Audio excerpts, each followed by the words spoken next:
Essa noite tivemos algumas situações aí de violência doméstica, de descumprimento, na verdade, de medida protetiva, que termina sendo também mais uma situação de violência doméstica.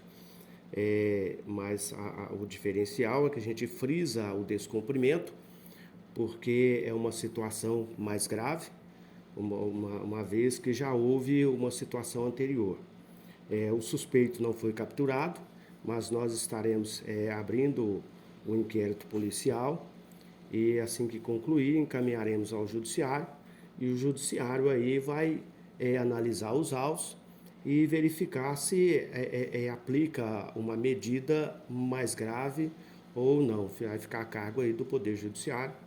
E também quero fazer uma menção a um fato que ocorreu no dia de ontem, foi um acidente. Esse acidente envolveu aí um transporte de indígenas e alguns indígenas ficaram machucados. E naquele primeiro momento foi nos relatado que o condutor de um dos veículos havia evadido-se do local e se assim o fosse, isso estaria incorrendo aí numa situação de crime, que é a omissão de socorro ou evadir-se do local para fugir aí à responsabilidade.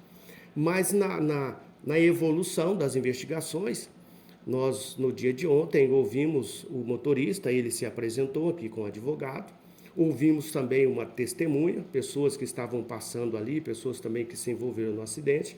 O fato é que o motorista, o condutor do veículo Hilux, que se envolveu no que transportava os indígenas, na verdade ele evadiu-se do local porque foi perseguido por alguns indígenas que fizeram uso de um facão, de facões, de arma branca, e perseguiram esse motorista, e esse motorista foi se obrigado a evadir-se do local, correndo.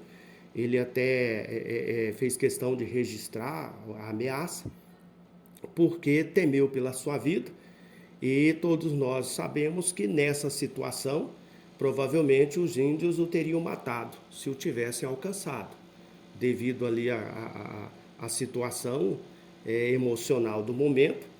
E todos sabem que a etnia Chavante é uma etnia um pouco agressiva. Então ele evadiu-se não para fugir à responsabilidade, mas para preservar a sua vida. E isso está demonstrado. E isso extingue aí essa leitura que tínhamos feito anteriormente, que seria aí de fugir à responsabilidade. Então nós iremos concluir esse procedimento, encaminhar ao judiciário, mas percebe-se que há aí também uma colaboração por parte do transporte indígena. Esses indígenas estavam sendo transportados numa carroceria, fato que é proibido pela nossa regulamentação de trânsito, e também restou demonstrado que o veículo que estava transportando não tinha nenhuma iluminação traseira. Isso também contribuiu e colaborou para a ocorrência aí desse acidente. Então, o que nós temos apurado até hoje é que houve aí uma colaboração de ambos os condutores para que ocorresse o acidente. E, infelizmente, era um transporte irregular e terminou aí culminando com a lesão, escoriação de alguns indígenas, mas graças a Deus nenhuma lesão grave. O que nós temos que ponderar é essa situação que precisa ser fiscalizada, precisa, eu digo, até mudar esse transporte, porque nós não podemos efetuar esse tipo de transporte. O código veda qualquer transporte de pessoas em carroceria.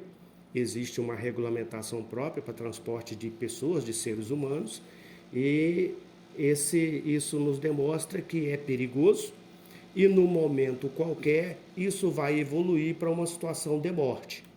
Então acredito que talvez, provavelmente, seja aí um sinal de alerta para que as autoridades comecem a fiscalizar esse tipo de transporte e proibir, já é proibido, realmente começar a fazer multas, autuar, porque uma hora uma situação dessa vai evoluir para a morte e aí essa notícia vai ser estampada em todo mundo.